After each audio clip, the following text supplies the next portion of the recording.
আপনারা যদি এখানে সেলফ দেন ডাইরেক্ট কিন্তু স্টার্ট করবে না, স্টার্ট নেবে না, এটা মনে রাখবেন। এই স্টার্ট কিন্তু এইভাবে কোনোদিনও নেবে না। দেখুন স্টার্ট করছে, নিচ্ছে না। তো হ্যালো বন্ধুরা, কেমন আছেন? আশা করছি খুব ভালোই আছেন। তো আজকের ভিডিওটা একটা ইম্পর্টেন্ট ভিডিও, তো একটা কমেন্ট বেসিস ভিডিও যদি বলতে পারেন, ঠিক আছে? কারণ কি, অনেকে ইনস্টাগ্রামে মেসেজ করেছে, তো অনেক মেয়েরা মেসেজ করছে যে আমরা স্কুটিটা কীভাবে চালানো শিখতে পারি। আবার অনেক ছেলেরাও বলছে যে স্কুটি আমরা চালাতে চাই, মানে আমি বাইক চালাতে চাই না, মানে আমার কাছে বাইক নেই, আমার কাছে স্কুটি রয়েছে, তো আমি স্কুটি চালানো শিখতে চাই। তো আজকে ভিডিওতে A to Z আপনাদেরকে শেখাবো স্কুটি চালানো। আর আমি গ্যারান্টিতে বলতে পারি, এই ভিডিওটা আপনারা যদি প্রথম থেকে শেষ পর্যন্ত দেখেন, না কেটে কুটে, তো আমি 100% বলতে পারি এই একটা ভিডিও দেখে আপনারা কিন্তু শিখে যাবেন স্কুটি চালানো। তো এক কথায় আমি A থেকে Z অবধি আজকে আলোচনা করব স্কুটি আপনারা কীভাবে চালাতে পারেন। তো চলুন বেশি কথা না বলে মেন ভিডিওর দিকে চলে যাই। তো দেখুন, বাইকের থেকে কিন্তু স্কুটি চালানোটা সব থেকে বেশি সহজ, ঠিক আছে?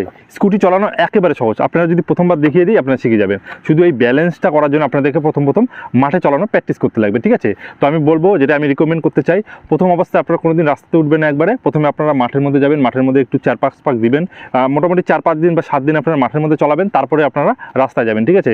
যতই সোজা হোক, প্রথমে আপনাদের যে মাপটা আছে, মেন এই যে মাপ, যে আপনারা একটা চাপাগুলি দিয়ে চলে গেলেন কিংবা ব্রেক চিপ প্রেস করছেন, কতক্ষণ পরে যে আপনার বাইকটা থামছে, মানে আপনার স্কুটিটা থামছে, তো সেগুলো আপনাদেরকে মেন কিন্তু জানার বিষয়। তো সেগুলো আপনারা যতক্ষণ চালাবেন, যতদিন মাঠের মধ্যে ঘুরবেন, তখনই আপনাদের আইডিয়াটা চলে আসবে। এগুলো পুরোটা আইডিয়ার উপরে। আর চালানোর যে বেসিক নলেজগুলো, সেগুলো আজকে আমি এই ভিডিওতে দিয়ে দিচ্ছি। তো বেশিরভাগ স্কুটি কিন্তু এই জায়গাটা চাবি দেওয়ার জায়গা থেকে, ঠিক আছে? তো এটাই হলো চাবি লাগানোর জায়গা, 1 নম্বর। 2 নম্বর, এখানে আমরা দেখতে পাচ্ছি, তো এটা হলো অ্যাক্সিলারেটর বা আমরা পিক আপ বলে থাকি, এটাকে বলা হয়। এবং লাল কালারের যেটা আমাদের হচ্ছে, এক কথায় ডান দিকে থাকছে, ডান দিকে আমাদের পিক আপ এবং আমাদের যে এই সেলফ, ঠিক আছে? এটাতে আমাদের গাড়িটা কিন্তু স্টার্ট হয়, আমাদের স্কুটিটা স্টার্ট করার জন্য এটা সেলফ। এবং এটা হলো আমাদের হ্যান্ড ব্রেক। ডান, এক কথায় আমাদের ডান ধারে কী কী থাকে? আমাদের ডান ধারে আমাদের অ্যাক্সিলারেটর থাকে, সেলফ থাকে এবং আমাদের ব্রেক থাকে, এই 3টে থাকে। তো এবার আমরা চলে আসি আমাদের বাঁ দিকে কী কী থাকে। দেখুন, বাঁ দিকে আমাদের যেটা থাকে সেটা হলো প্রথমে এটা নর্মাল, এটা হ্যান্ডেল বার, এবং তার সাথে আমাদের রয়েছে কি, এটা হলো হর্নের সুইচ, এবং এর সাথে আমাদের ইন্ডিকেটার সাইড এবং লেফট রাইট, এবং এটা যেটা দেখতে পাচ্ছেন পাস লাইট, ঠিক আছে? এটা আপনারা যদি এটা দেখতে পাচ্ছেন নিচ দিকে যদি চাবাই, তাহলে কিন্তু এটা পাস করবে, আপার টিপার হবে, এবং লো বিম, হাই বিম, এবং এটা তো আমার এক্সট্রা করে লাগানো হয়েছে লাইটটা যেন জ্বলে না থাকে সেই জন্যে। আর এটা দেখতে পাচ্ছেন যে ব্রেকের মতো, তো এটা হলো পা ব্রেকই হয়। তো এটার মধ্যে পায়ে কিন্তু ব্রেক নাই, এটা হাতের মধ্যেই পা ব্রেক। এক কথায় বাইকে যেমন আমাদের ক্লাচ থাকে, এটার মধ্যে কিন্তু ক্লাচ নাই, গিয়ারের অপশন এটার মধ্যে থাকে না। এবং বাইকে যেমন পা দিয়ে ব্রেক মারার থাকে, এটার মধ্যে থাকে না, এটা আমাদের হাত দিয়ে পিছনে ব্রেক কিন্তু করতে হয়। যতক্ষণ বোঝা গেল, এবার আমরা পরেরটা জেনে নিই। তো এই পরের স্টেপটা জানার জন্য এখনও যদি আমাদের চ্যানেলটাকে সাবস্ক্রাইব না করে রাখেন, অবশ্যই সাবস্ক্রাইব করে পাশে বেল আইকনে প্রেস করে দিন, এরকম টাইপের আরও ভিডিও পাওয়ার জন্য। আর এখন আমাদের ইনস্টাগ্রামে যদি ফলো না করে থাকেন, অবশ্যই ইনস্টাগ্রাম আইডি উপরে দেওয়া আছে, ইনস্টাগ্রামে ফলো করুন। এবার ডিসক্রিপশনে চেক করুন, আমার ওখানে ফেসবুক লিঙ্ক সব দেওয়া আছে। তো চলুন এবার আমরা শিখে নেই। তো প্রথমত আমাদের স্টার্ট করার জন্য আমাদের কী করতে হবে? চাবিটাকে অন করতে হবে। মিটারের মধ্যে দেখতে পাচ্ছে লাইট চলে আসছে, তো এগুলা কী ব্যাপার এটা জানার দরকার নেই, লাইট চলে আসছে। এবং যেটা মেন ব্যাপার হলো, আপনারা যদি এখানে সেলফ দেন ডাইরেক্ট কিন্তু স্টার্ট করবে না, স্টার্ট নেবে না, এটা মনে রাখবেন। এই স্টার্ট কিন্তু এইভাবে কোনোদিনও নেবে না। দেখুন স্টার্ট করছে, নিচ্ছে না। আপনাদেরকে স্কুটি স্টার্ট করতে হলে সবার প্রথমে আপনাদের যে কোনো স্কুটি চালান, আপনাদের নিয়ম হলো প্রথমে এই হ্যান্ড ব্রেক বা আপনাদের পিছনের যে ব্রেক আছে, মানে সামনে ব্রেক বা পিছনে ব্রেক, যে কোনো একটা ব্রেককে আপনারা হালকা করে প্রেস করে রাখবেন, তারপরে স্টার্ট দেবেন, স্টার্ট নিয়ে নেবে। না আপনাদের পাকাতে হবে, কিচ্ছু করতে হবে না, আপনার স্টার্ট নিয়ে নেবে। তারপরে মেন ব্যাপার হলো, আপনাদেরকে এই অ্যাক্সিলারেশনটা রয়েছে, এই অ্যাক্সিলারেশনকে কিন্তু পাকাবেন, গাড়ি কিন্তু চলে যাবে, ঠিক আছে? তখন আপনাদের গাড়িটা যখন দাঁড়ায় থাকবে, কিন্তু যদি তখন আপনারা অ্যাক্সিলারেশন টানেন, গাড়ি কিন্তু যেতে থাকবে। এই মুহূর্তে আমি যদি আমার অ্যাক্সিলারেশনটা টানি, তাহলে কিন্তু আমার গাড়িটা আগাতে থাকবে, মানে আমার স্কুটিটা আগাতে থাকবে। তো বলে দিই আরেকবার, প্রত্যেকটা স্কুটির সেম নিয়ম। যখনই আপনারা স্টার্ট দিবেন, আমি আরেকবার দেখিয়ে দিচ্ছি, তাহলে ভালো বুঝতে পারবেন।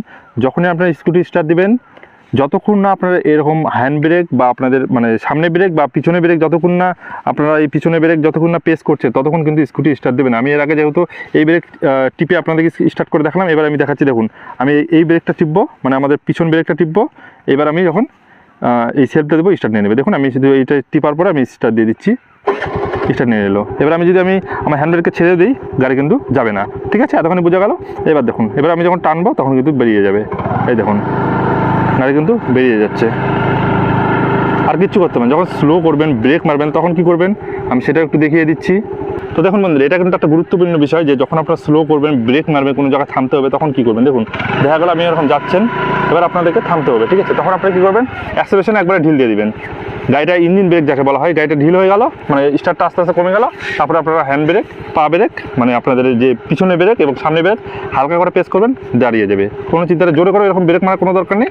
আপনারা প্রথমত এই জিনিসটাকে একবারে ঢিল দিয়ে দিবেন, ঠিক আছে? এরকম টানা থাকবে, তো এরকম টানা আছে, ঢিল দিয়ে দেবেন, দেখবেন স্টার্ট বন্ধ, মানে যাওয়াটা বন্ধ হয়ে গেল। ধীরে ধীরে আস্তে আস্তে স্পিডটা কিন্তু কমে যেতে থাকবে, ঠিক আছে? এটা যখনই ঢিল দিবেন তখনই কিন্তু স্পিডটা কমে যাবে। এবং এইটা ব্রেক এবং আপনাদের যে এই পিছনের ব্রেকটা আছে প্রেস করবেন দুটো একসঙ্গে, আস্তে আস্তে দেখবেন ধীরে ধীরে থেমে যাচ্ছে।